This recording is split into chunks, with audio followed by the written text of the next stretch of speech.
Hi, Bong Alkaidi here. Magsundo tayo ng bata. Kuha tayo ng scent of the day. Scent of the day, Sion.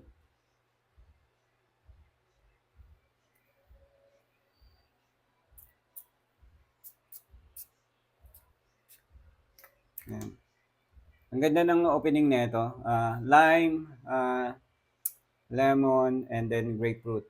Yung fruity, ang ganda ng combination nila. And then sa dry down kasi smoky na to eh.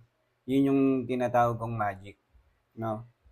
Citrusy burst of freshness sa opening, and then sa dry down dahil sa vanilla yung sweetness niya, and then the leather, yun yung nagbibigay ng smoke. Kaya gustong gusto ko tong sayo na eh. Sa freshness sa opening, and then after a while, smoke na. So, mamaya baka umulan. So,